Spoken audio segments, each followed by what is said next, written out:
long. The local forecast is sponsored by Sea-Doo Jet Boats, the best-selling boat in the world. Everybody's doing it. Sea-Doo.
This weather scope is sponsored by the all-new Wide Track Grand Prix by Pontiac. Wider is better. This is Weather Scope.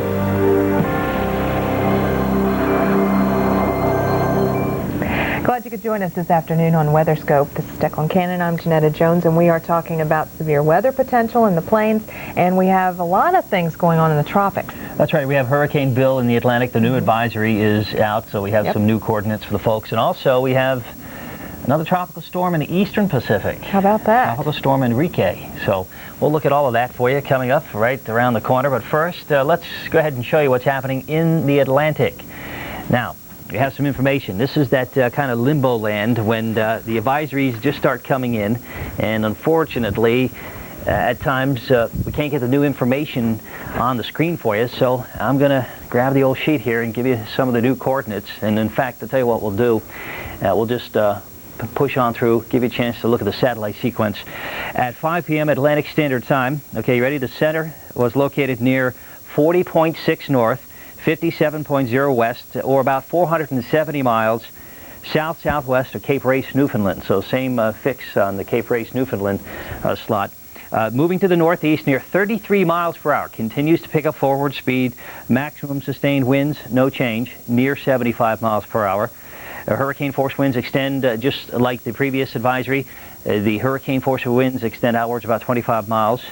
And the minimum central pressure estimated at 987 millibars. So again, this is a system that has pretty much been absorbed into the upper level wind flow, and as a result, it continues to pick up forward speed. It will continue to decrease in strength as it becomes involved with our cold front here to the north. Very fast-moving batch of moderate to heavy rain with embedded thunderstorms. Now, a lot of interest being shifted farther south and west of Hurricane Bill. We have our system east of the Carolinas. Now, it hasn't been classified. However, the upper wind pattern is showing us some interesting things this afternoon. The cirrus, the high cloud canopy, is kind of fanning out in that circular pattern that we tend to see when we have somewhat to actually favorable upper level conditions. There is a surface low. Reconnaissance is scheduled to go in and check this out tomorrow. Tentatively scheduled to go in and check out this system. There is the potential for development sitting over warm waters. We do have some ridging going on aloft. There is an upper low right here east of Jacksonville, another one right down and through here. So the upper lows are here and here, but in between there's this little pocket of ridging, and underneath that our surface low. We'll keep you posted. In the eastern Pacific, we had TD7E. This has now been upgraded to Tropical Storm Enrique. Tell you what, just like before, I'll let you look at the satellite sequence here and I'll pass along some of the new information for you. The coordinates as of late this afternoon: 9.6 north, 114.9 west, movement to the west-northwest at 12 knots, and the estimated minimum central pressure 1,000 millibars. Now, this is a system that really has shown intensification today. Very favorable factors: warm ocean waters that it'll travel over, light winds aloft, and we already have several bands of thunderstorms that have wrapped around the entire circulation. So a very healthy system in terms of the satellite perspective. And this is a tropical storm that appears very intense on becoming a hurricane, and that could happen pretty quickly. Janetta? Well, we do have some stormy weather to talk about. Stateside, we'll go to the northern plains and talk about the potential for severe weather. Minneapolis, St. Paul, for example, this is what was going on yesterday. It was a stormy day, no doubt about it, on Friday. But these storms produced some pretty heavy rain at times. The worst of it was that the rain came during the morning rush hour. And you know how yucky that can be. Well, we do have more storms in your forecast throughout the weekend with the approach of that frontal boundary, so get ready for that. Orlando, Florida faces another day of thunderstorms, some possibly intense. The weather turned violent around lunchtime yesterday. Thunderstorms soaked the area with heavy rainfall, while powerful winds knocked down trees and scattered debris. That's causing some extra work for a lot of folks. As we check out our radar across Orlando, we can tell you about some thunderstorms around Boca Raton in the last hour or so. We've had reports of hail as well as some funnel clouds. Severe thunderstorm warning in effect for this particular area around Ocala. So bear that in mind if you've got travel plans. It's not looking too great, and some of these thunderstorms could produce tremendous amounts of rain. We also have some severe thunderstorm warnings in effect for these particular cells in Louisiana, some of the parishes there. I think Terrebonne Parish in Louisiana. So yeah, we're starting to pop up across Mississippi and also into Louisiana.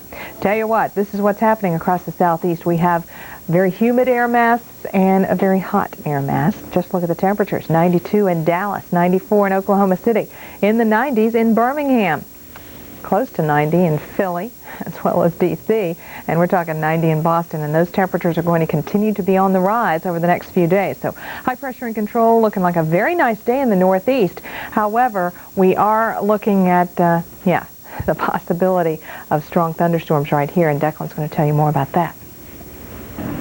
That's right. While storms are hampering weekend activities in some areas, a number of regions around the country are enjoying sunshine and warm air. Residents in San Francisco appreciated those conditions today. Shoppers headed to the weekly farmers market to stock up on. TravelWise focuses on today's travel trouble spots.